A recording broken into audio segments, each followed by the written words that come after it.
Okay, tonight's talk is by Mr. Ken Bertin, and it's going to be about size and distance, miles per hour to light speed. Ken is a graduate of the University of Arizona with a finance degree. So let me just give you one clue. Don't introduce him to any of your spouses because he knows what our equipment does cost. You bet. Ken actually got his gift of gab while serving in the military as a communications officer. So at the end of this program, we'll know whether we want to thank the military or send them a complaint letter. But what we all want to do, though, is say thank you for your service. Thank you very much. So now, how many here have been to a total eclipse? Okay, how many have been to 2? How many have been to 3? How many have been to 4? How many have been to 5? How many, Ken? He's been to 13. So they have a term for him. When we were at Casper, Wyoming, there was a psychologist there. Let me just say that Ken is a real eclipseaholic. No doubt. So anyways, let's give a warm welcome to Mr. Ken Bertin. Thank you very much. And I won't pick on you tonight. Well, this presentation, I have about 60, 70 presentations that are an hour long or so, or less. I know you like it around 40, and we can always do that. And I've been speaking about it. Actually, those are my hour-long ones. I have about 400 of 15-minute long because I give a presentation on what's going on in astronomy every 2 weeks since my club since 1990. So I love speaking before a group, and I hope that you enjoy this as much as I enjoy giving it. I do want to tell you one thing about this. Many of you are astronomy buffs, and one of the things about being astronomy buffs, you're going to know the answers to some of the questions that I'm going to ask. And I use this presentation, generally speaking, I use this presentation to teach people that don't know astronomy, all right, to give them some idea of the vast distances and great sizes that we deal with in astronomy. So if you know the answer to the question, there's a couple of you that don't. If you know the answer to the question, I'll ask you right after they haven't answered it, all right? How's that sound? This presentation I can reproduce in PowerPoint, in Keynote, in many other formats, so that if you want to outreach and give this presentation to others, you're certainly welcome to it, and I would be very happy to pass it along to you. I just want you to know that. So in other words, this is not geared to astronomy clubs as much because of what you know. But just the same, there's things that will surprise you amongst it. Any questions that you have, we have lots of time. This is less than a 40-minute presentation, so we can talk about anything that you'd like in that field. I always tell people I can answer any question in astronomy, not necessarily correctly, but most of my audience don't know the difference. So let's start this out with, right? So let's taking it down to a speed that people understand. They don't understand the speed of light, particularly until a little bit later on, but let's talk about taking an automobile on the highway at 60 miles per hour. If you wanted to drive to Florida, you all know this, it takes you about 24 hours to drive there if you're going straight, pretty much. Okay, that's South Florida. If you wanted to go to, by the way, I always like these little, if you wanted to go to, let's say, to California, for example, it would take you about 3 days to get there. Now we're going to get in our car and we're going to drive around the Earth. Does anybody know how long it would take at 60 miles per hour to go around the Earth? Fast math. Okay. It would take you about, that car to get by, it would take 17 days. Now to give you a comparative size in the universe, the moon would take you about 5 days to get around it, and the sun about 2 years. Do we assume that your car can drive on water? Yeah, well, that's what I'm saying. If you could put a street up there. And you don't have to get gas, too, so, all right? Okay, but now we're going to drive to the moon on that highway. Does anybody have an idea at 60 miles per hour how long it would take? Take a guess. How long? 243 days. 243? Well, actually, it's less than that. See, that's because everybody knows this stuff. It actually would take you 160 days to get there. The easy is that it's about 24,000 miles around the Earth. Right. It's about 240,000 miles. Right. Okay. So now we're going to drive to the sun. Take a guess. How long do you think it's 60 miles per hour? Several years. How many? Several years. 150 years. Well, you're pretty close. 178 years actually is how, or 77 years it'll take to get to the sun. So obviously we're telling everybody that it's a lot farther away from here to the sun than it is to the moon. And of course, that's one of the reasons that you get yourself a solar eclipse, because the moon is 400 times smaller than the sun and 400 times closer. That's why it works out that way. We were very fortunate to be where we are, by the way. All right, now we're going to take it out to the farthest planet. As Neil deGrasse Tyson says, Pluto is not a planet, get over it, right? But we're going to drive to Neptune. Give me a stab. 60 miles per hour. Well, let's not do that. We'll just tell you. No, it would take you 5,100 years. So you got an idea now that we're talking about huge distances just in our solar system. But now what we're going to do is we're going to take you to that little star right there called Proxima Centauri. And we're going to go at 60 miles per hour to Proxima Centauri. And there's a planet going around there right now. We're going to drive there in our car. Elon Musk is driving a car to Mars. Oh, I suppose he could drive it there. What's that? Yeah, shotgun. No doubt. Wild stab, give me a shot. How long? 60 miles per hour driving to Proxima Centauri. 14 billion years. Well, 14 billion years, a little bit of it, but it is still a pretty large figure, which is 47 million years. Pretty much farther away, correct? So warranty still going to be in effect? Maybe, and when you come back, Are we there yet? yeah, and when you come back, most of your friends will be gone. So it's as they say, right? Okay, now what we're going to do is going to drive across the galaxy. All right, the Milky Way galaxy. We know how big it is. Give me a guess. Well, you were closer before when you said 1 trillion years.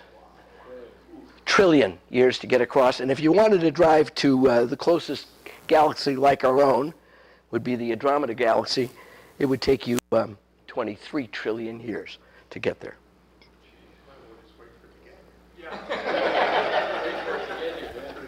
You might use up all the gas on the Earth, right? Okay, obviously you can't talk in miles per hour. What you got to do is you got to talk in a figure that works in space. And a figure that works in space is the speed of light. That is the fastest speed physically that you can go, right? We know that it's 186,000 plus miles per second.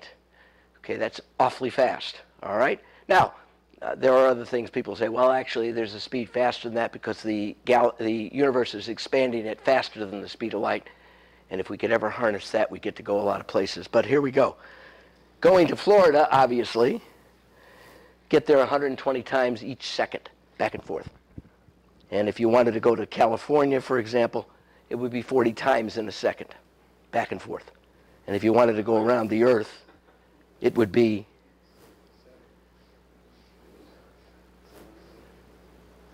come on, get up there. 7 times each second. 7 times each second. You take a globe like this, you can't do that 7 times in a second. Okay? Mighty fast figure. Only if you don't have any master stuff. Right. Okay. And going to the moon, I'm going to take another step on this one. This is what I like to do because you can talk speed of light all you want to. But what you can talk about to the kids particularly, and even the adults and probably all of you, anybody here not have a cell phone on them right now? Okay. The radio waves, only you, right? Radio waves travel at the speed of light. That's why when you talk to somebody on there, it's instantaneous. There could be delays of some sort, but really, in fact, it's moving at the speed of light. So we're going to go to the speed of light, so what we're going to do is we're going to drop a cell phone user there and a cell phone user over there, right? and they're going to talk to each other. And how long is it going to take you? Well, 1.5 seconds is right. So you got 1.5 seconds. What's that? Yeah. Yeah. It isn't rising, it's 4 seconds. Okay, so, when you've listened to them going to the moon and they talk back, it's a delay between the talk, because it's a 2-second situation. It's literally between them. And now what we're going to do is we're going to take this person, and I usually take a kid in the class, and I say, you're going to be on the sun and you're going to be here. And that's what I usually do with the kids, and say, if you wanted to say hello to your friend that was on the sun, for example, you'd say hello, and how long would it take to get to the sun? 8 minutes, right? Okay, so that conversation started at 8:15, and the answer would be 8:23, and the other question coming back would be 8:31, right? So you're talking about, you say hello, and you got to wait 16 minutes to get your answer. That poses another problem, which we'll get to in a moment. Okay, so 8 minutes, we know that. Now what we're going to do is we're going to talk to somebody on Neptune, for example. All right, so you want to say hello to somebody on Neptune? Young man, say hello. Hello. Okay, you're on Neptune right now. All right, how long is it going to take you to find out about it? I don't know, but leave a message, will you? I'll get back to the It will take 5 hours. Okay, so you're talking at 8 o'clock, let's just say, and it's going to be 1 o'clock in the morning before you hear back. 1 o'clock. Now, what's the problem with that? You got a spaceship that's up there and something goes wrong. Okay? How long is it going to take you to find out about it? Number one, 5 hours. And how long are you going to be able to send a signal to fix it? It's going to take you 10 hours to get that. Absolutely. I love this group. Okay. All right. So, but we're talking about, even when we went to Mars, and we landed the Curiosity on there, all that stuff had to work. It wasn't 5 hours, but it was an hour between talks pretty much. And if it doesn't work right, you're lost, you're done. Okay? So that kind of gets through to your audience, generally speaking, that you better have it planned, you better have the computer, and it better work. I can tell you where the computer didn't work, or did work, the mistake that was made with the Hubble initially. Hubble wears the same glasses I do because of that, obviously, because they made a mistake. Well, how are you going to fix it? You had to send everybody up there to go and fix it, didn't you? Even so, it's just off the Earth. It still took a while to fix the thing, right? And if it was crucial, you got a real problem. Okay, now what we're going to do, and you all know this answer, and I'm not even going to play with you. You're on Mars. You're on Proxima Centauri's planet. I want you to say hello to Liam right up there. How old are you, son? 12. 13. What grade are you in? What? 7th grade. 7th grade. My grandsons are in the 7th grade. What it's going to happen is, he's going to be a junior in high school. No, just to get there. Right. All right. When he gets the signal back, he's going to be a junior in college. Okay? And that's with your cell phone. Okay? So, long way off. You're talking about 4.25 years. There'll be some overage charges on it. It might be. And it's definitely not split. Now what we're going to do is we're going to put that young man right there on the other side of the galaxy. Okay? Say hello to somebody over here. Hello. It's going to take 100,000 years. My gosh, the kid is 30 years old. Look at him. Right? I'm going to tell you something that's kind of fun. I got a fun statistic for you. You ready for this nice fun statistic? If you traveled at 99.999% the speed of light, and you traveled to the center of the galaxy, it would take you about 43 years to get there. Ship time. Because as you get closer to the speed of light, time slows down. Most of us all know that, right? And it will take you another 43 years to get back, but your friends at that point in time will be 54,000 years older. And again, many of them will be gone by that time. So, all right. Now we're going to go to the Andromeda Galaxy. Say hello. Hello. 2 million years. Now, to just give you an idea on Earth things, even going across the galaxy, that's the entire time Homo sapien has been on the planet. And 2 million years are well into the that last ice age that came through. All right, so you're talking about a very, very long time at the speed of light. Now, that gives you an idea of your distances.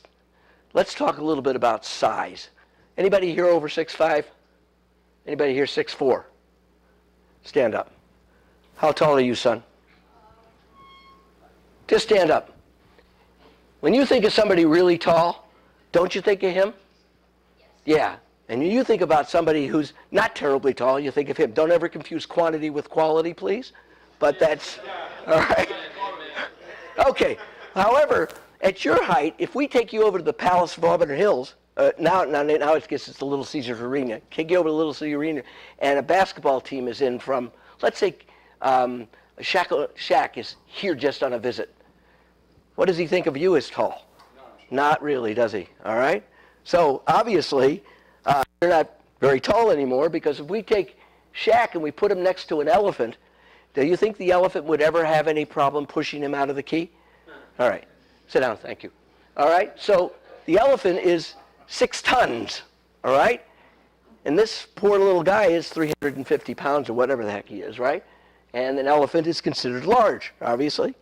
Now, if we take this elephant and we put it with the man next to a T-Rex or an apatosaur, and by the way, I think the word brontosaurus came back. I think there's something that was studied about that, neither here nor there. But the T-Rex is obviously substantially larger than the elephant, but the apatosaur is, 35 tons and about 55. That used to be my hobby at one time. It's now my grandson's hobby, so it's kind of fun. And they're about, 60 feet long, maybe a little longer than that.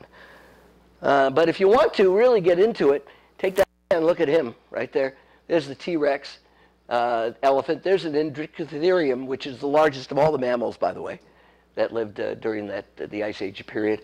And that's the Brachiosaur, which is 50 tons and about 70 feet long. And then you have a Quetzalcoatlus. I'm almost embarrassed I know that word. But Quetzalcoatlus has got a wingspan of 40 feet. And you got the blue whale, which is the largest animal that ever lived. And that's about 100 tons and 100 feet long. So when we look at the man, comparison to that, not too big, right? Okay, but let's take that blue whale and we'll put him into the city of New York, all right? Compare him to the Empire State Building. Not so big anymore, is he? And if you look for New York, do you see any buildings in this picture?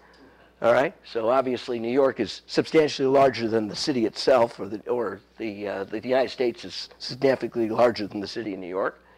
And of course, the United States just looks a little patch over there, right there, compared to the, can you find New York on that map, really? You know about where it is, but you can't see it. And let's take things that we know. We've got the Earth, the Moon, and Ceres, the largest of the asteroids, another protoplanet. But you can see how much larger the Earth is than the Moon and the Ceres.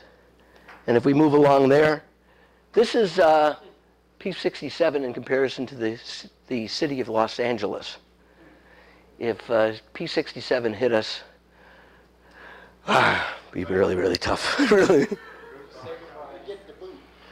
Okay, so now we'll take the planet, the rocky planets, if you want to call them.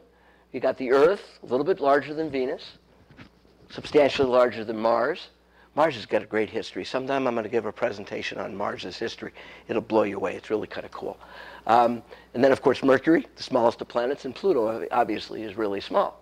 So when we look at this picture, we say, well, the Earth's pretty good size, isn't it? Yeah, well, it really is, until you start comparing it to the other planets. There's all your little planets there, but then you have your ice giants, Uranus and Neptune. By the way, Neptune is actually much more massive than Uranus is, by the way, and you would weigh a little bit more on Neptune than you would on Uranus, just for the heck of it. And there's Saturn, the gas giant, and of course Jupiter. Now you do understand, out of the solar system, 99% of the matter in the solar system is Jupiter. If you put the sun into it, 99% of the matter in the universe, in the solar system, is the sun. Okay, so it gives you kind of an idea of that is. Just to give you a good size of this red spot on Jupiter, that's North America in comparison to it. So you can see that that's an awful big thing. Now that red spot's been around at least 400 years, could be longer than that, we don't know because we didn't see it until then. But that red spot just doesn't have any land to hit, so that's why it continues to be hurricane type going on, and we don't have any clue as to how long it's going to last. It's shrinking. Yeah, but then it re-expanded a little bit too, and it changed color again. So we really don't know what's going to happen with it. But yes, it is smaller than it was a few years ago. And of course, you take the planet Earth and you put it next to the rings of Saturn, you can see you put 6 of them right out there. The diameter of those rings is about 120,000 miles, and Saturn, of course, is about 71,500, something like that, close to that. Now we take those great big huge gas giants and ice giants and we compare them to the sun. And everybody goes, whoa, look at the size of the sun. Well, you could put, I think it's 1.5 million Earths inside the sun. 1.3 million. How many? 1.3 million. I knew it was something like that. So I said 1.5 million. I was pretty close. Okay, so that's that great big huge thing that's in the center, and we think it's really great big and huge. But, oh, by the way, just to give you an idea of the size of the sun, that's the orbit of the moon inside the sun, because the orbit of the moon is about 500,000 miles across, give or take a little bit, and the sun is about 876, I think, or whatever. It's close enough, under 1 million. Oh, by the way, this is an example of the Earth and the moon in their relative size and relative distance. So that's how, if you looked out in space and you look back at it, that's what it would look like. And it seems like a very small place, but actually you can take all the planets and put them between them when they are farthest apart. By the way, you can't do that if they're at their closest point, but close enough because it gives you an idea there. Okay, there's our solar system, relative size of the solar system. Pluto, of course, is sitting out there as a big 21 degree angle from the ecliptic.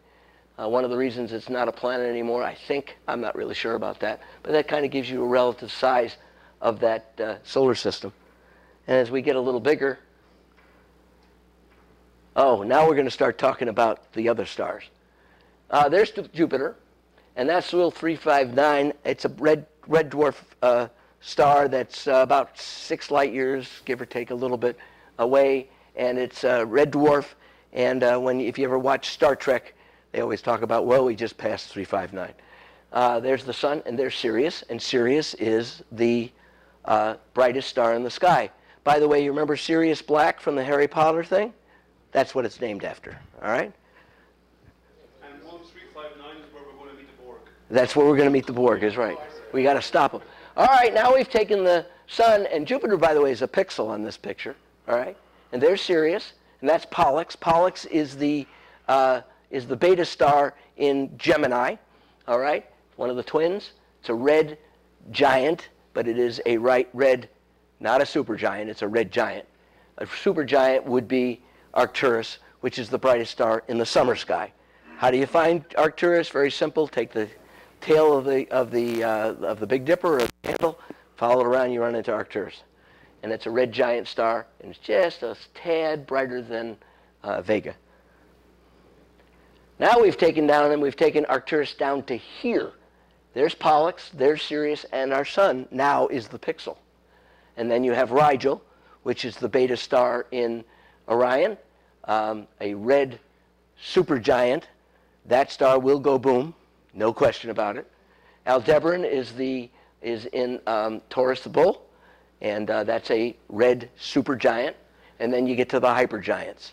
Hypergiants are Betelgeuse, which is the alpha star in Orion. Interestingly enough, there's two. Most constellations, as you probably know, the alpha star is usually the brightest star, and the beta star is usually the second brightest star. But for some reason, there's two constellations that doesn't work with, and that's Gemini and Orion. And the reasons are, first of all, Castor was brighter than Pollux when they named it, and Castor has faded, so it's now Pollux is a little bit brighter. And of course, Rigel is a white star, and Betelgeuse is a variable red star. And being a variable red star, when you look in the sky, you say, well, red doesn't pick up as well as white does with your eyes. And so you could say, well, because it's red, it's probably a little bit brighter, and that's why they named it that way. And that's the reason for that. And Antares is in Scorpion. And Antares, interesting enough, its name means anti-Mars, because Ares is the Greek god of war, and Mars is the Roman god of war. And because it's on the ecliptic, Mars goes by it all the time. And so it's called the anti-Mars, and they're both red. So that's kind of cool. Little extra history there for you. All right, let's get a little bit bigger. Take that Antares, shrink it down to S Doradus. Doradus is probably the biggest blue star we've seen. There may be larger ones, of course. When that one goes, I don't want to be anywhere within 90 light years, I think, or something like that. It'll just make a mass of a mess. And it doesn't live very long. You know, blue stars live less time because they they turn their hydrogen into helium all, and then with these type of stars, they can continue to collapse until they reach critical mass, and then they blow up. Not the white one, that one. That one will never turn into a red star. No. That one's going boom. That could be a black hole. As a matter of fact, it probably will be a black hole because of its mass and its size. How far away is it? Long enough so you don't have to worry about it, but I don't remember the exact. I think it's on the other side of it. I think it's the last thing that we can see. It might even be in the small Magellanic Cloud. I'm not positive of that. I'll look it up, but I never looked that up. But I believe that that's what we've been able to see from there. And of course, telescopically, you're not going to see it with your naked eye. KY Cygni is a hypergiant, as is VV Cephei. We took Betelgeuse, put that down, Mu Cephei, VV Cephei A, and VY Canis Majoris, which may be the largest star. There's one other star that we believe is larger than that. UY Scuti, I think it is. But yeah, Scuti. And I've got that in here, by the way. But for many years, that's what. But if you take VY Canis Majoris, you can take the orbit of Saturn and put it inside. And there you go. That's VY Canis Majoris. And we blew it up 7 times so we could actually see the sun in comparison to it. And here is UY Scuti, which you talked about. This is 7 times zoom, and that's the only way you're ever going to see the sun in comparison to that. Large black hole. This is NGC 1277. It takes 4 days for light to travel from one side of it to the other. If it gets sucked in, it's not going anywhere, but we know that. And there's Neptune's orbit, which is 8.3 light hours, and the Earth's orbit is 17 light minutes, obviously. Here is a white corpuscle. If you make it the size of the sun, and you take the United States, it would be, compared to that white corpuscle, it would be the same ratio as Andromeda Galaxy is to the sun. And here we have our solar interstellar neighborhood. You can see Sirius right up there. You can see the sun right in the center of it. Procyon is nearby. You've got Pollux right out there. There's Castor way out there. Aldebaran, Capella in the night sky. Very, very cool. And that's about, well, let's go here. By the way, at night, with your naked eye, all the stars you see are in that circle. All of them. With your naked eye. Of course, you can see Andromeda with your naked eye. We're not talking about that. But we're talking about every star that you see, single star, is right in that area right there. A lot of people say, well, what about the... Well, you see them, but you don't see them individually. You just see the Milky Way. And this is our local galactic group. That's 1 million light years, that comparison. So it's about 10 million light years across. And there's the Milky Way. And those are the local galaxies, if you want to call it. There's Andromeda sitting about 2 million light years away. And when you get a little bit bigger, you go Virgo, the supercluster. There's our local group that you just saw in the middle. And then you have the other large groups. And that's a 10 million light year distance. So that's about, I'd say 60 or 70 million light years across. We can even get bigger than that. Here's your local supercluster. There's that Virgo cluster right there. And this is all the local superclusters that are out in space. It is quite unbelievable. And of course, the observable universe is estimated at about 46 billion light years across. And that's just a show of that. So that kind of gives you the idea of size in the universe. It is fun to think about that. We've also talked through time about About multiple universes, we've talked about that as well. The place is vast. By the way, is there anybody here who knows why the sky blue? So you know where to stop mowing? Exactly. What do you think, son? Because the gas in the sky attracts blue light the easiest. Okay, not a bad answer. All right. Okay. Well, in fact, what happens is the sky is blue because if you take a look at the rainbow, the shortest waves in the rainbow are blue, and they diffract easily, and that's why you have blue skies. I hear people say, "Well, the ocean's blue." No, the ocean is blue because the sky's blue, right? And what happens when the sun and the moon go near the horizon? What happens? What color do they change? When you look at the horizon and you see the sun, what color is it? Red. Oh, good for you. I love this kid. All right. So what we have here is the rays that are not, the longest rays are not diffracted, is the red and the orange. Everything else has been scattered, so the sky isn't quite as blue near sunset or near with the moon.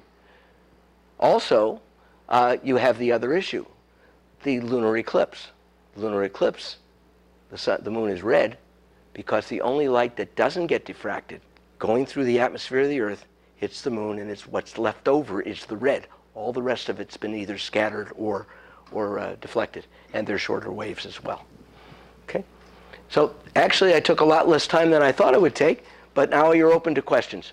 Anything you want. Yes, sir. Go ahead. So for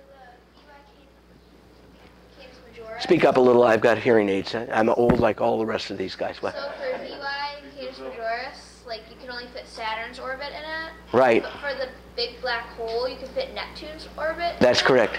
So don't black holes, aren't they collapse stars? Yeah, but sometimes they collapse. Do you know what it's called? Do you know the name of a black hole, what it's called? It's other name? Singularity. Singularity, right. Singularity means that all the atoms are touching. Pretty much. That's what it means. So what you're talking about, it's like this. Quickly, I'll get to you in a second. But I was going to help explain the black hole. Go for it. So, your singularity, your black hole is, infinitely small, but kind of the size that we talk about, that's called the event horizon.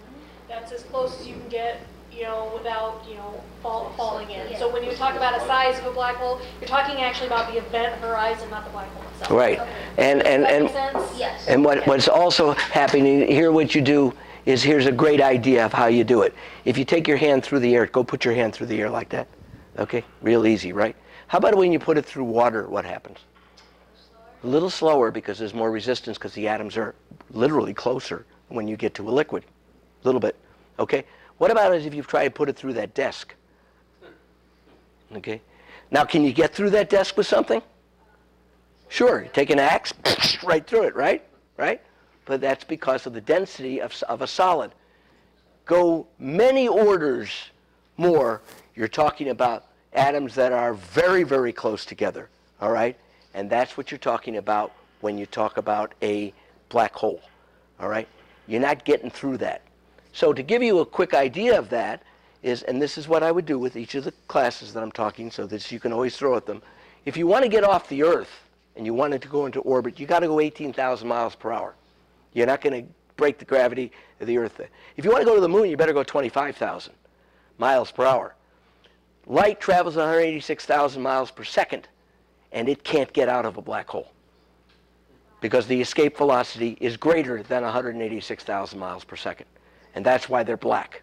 Okay? Is there even an escape velocity? What's that? Is there even an escape velocity? That would be the... There's no escape of a black hole. You can't get out because you can't go that fast. You can't go faster than Escape that. velocity, but it's greater than light, so it doesn't matter. So it doesn't matter. That's why it's black. You don't get to see any light. Okay?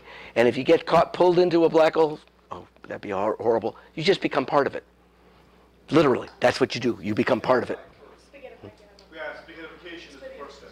All right. Does anybody else have any questions that they want to ask? Or? I heard that we live inside a glass dome and it's flat. The flat Earth theory, right? I was. The only one here that believes that. Yeah. That guy that wanted to take a rocket ship up, I was rooting for him to take a rocket ship up. I'm rooting for him hard. What? He did. It crashed. It's amazing. Was it really something? Well, see, the Earth is flat, What It goes all the way down. what I do with the groups that I do is I give them a concept of the size and distance, but also some of the peculiarities of that was easy to say, of the universe themselves. I mean, we talk about the exploding stars, they talk about quasars, they're always asking about a black hole. That's a big thing for them. And I always say that there's two things that are universal: hydrogen and stupidity. And I'm really not that sure about hydrogen.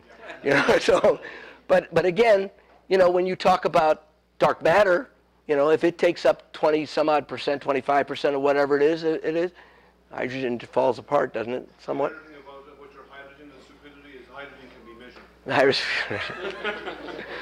Yeah. There are units for So I enjoy giving this presentation as much as you probably enjoyed hearing it, but it's something that you might want to consider when you go to a group. And we're not talking about just kids. We do this to the SOAR group, the seniors group. We do these type of things. I've done it to colleges and such. This concept of, you almost have to be an astronomer to get an idea about it. When we think about size, we've got a better concept of it than the public does. The public has virtually no concept of it. But, when they look up, I remember the one thing, we had a girl, remember, it was during your thing, we had this young girl that came in, and she spoke. She was a high school student, a senior, I think, in high school. She comes in and she says, well, I was out with my friend the other day. It just always reminds me. And we're looking up, and she says, she's pointing to Sirius, and I think she was. And her friend said, that star up there, is as big as my house. No, as big as my town. That's what she said. It's as big as my town. And the girl said, okay, dear. Okay, all right. Okay. Any other questions? Yes, sir. Just a comment. You said, we might see something new that we didn't think about before. When you were showing the Milky Way in that small circle of all the visible stars, it occurred to me that with a telescope, whatever you can see naked eye, you're going to see much, much dimmer stars with a Truly. telescope. So I would imagine that takes you right up, to the edge of the galaxy, except for some red dwarfs and stuff. It wouldn't be quite that far. You'd have to have an awfully big telescope to be able to do I that. was just thinking Yeah. with a telescope, Yeah. a big enough one. Yeah. It would. Essentially see every star. Yeah, I would think that we would have a real challenge to do that actually, but we don't measure it now with stars with telescopes. Now we do radio astronomy, we do X-rays, we do, we have the Chandra, we have all these other things in the far infrared, even the James Webb when it gets up in 2040, that's the way it's going up. No, I'm saying when the James Webb goes up, that's going to be a massive telescope. But it measures things in the infrared. So we're talking about a different idea. You talk about your visible spectrum. One of the things I tell people about an eclipse, what makes the eclipse so exciting to me, and like I said, I've seen 11. I went to 13, but I've seen 11. The thing about an eclipse that makes it so compelling is that the camera that you see a picture of, and which are very, very nice and everything like that, that only can see sections of the visible spectrum at one time. Your eye sees the entire range of the visible spectrum. So you can not only see the corona and the prominences at the same time, you can see the chromosphere at the same time with your eyes or an aided eye. But a camera, you got to stop it down. And the only ones that you see that these pictures are really nice are stacked, that add the stuff in. There's nothing like an eclipse. Anybody here not seen one? Okay, all right. Bucket list item, absolutely. 24, just stay around and be here. But do not, you said it right there, Liam, do not stay here. April in Michigan and in Ohio is not great prospects for weather. I will tell you one last thing on eclipses, and that is the interesting thing that you understand about the eclipse itself. What's that? If I'm alive. Well, again, like I said, we're voting for you. We're really going. You maybe not so much. They keep talking about you like that. I mean, maybe not. Oh, jeez. But because if I had friends like this, I don't know. If I had friends. But again, with the eclipses, the interesting thing about eclipses is, did you notice that the clouds were up there a little bit when we were out in Casper? Yeah. Well, not at the beginning of it. They came in around, just after totality. Do you know why across the country almost every place saw it? Do you know the reason why? Great reason. Change in temperature disperses clouds. And what happens is down here, the temperature drops a little bit, but up at the top, when the sun starts getting covered, the temperature at the top of the clouds plummets. And by the time the eclipse comes around, about an hour and a half or whatever the amount of time is from the time of the start, that's why the clouds kind of dissipated, because it's cool up there and it kind of makes them dissipate. So everybody says, what happened? That's what happens. And what temperature did we register? What temperature change? We dropped 22 degrees from 22 degrees. first Yeah, contact. but at the top of the clouds, the top of the clouds, way much, lots more. Yeah, in your province area. Yeah, so, okay. Anything else? Thank you very much for your time. Appreciate it.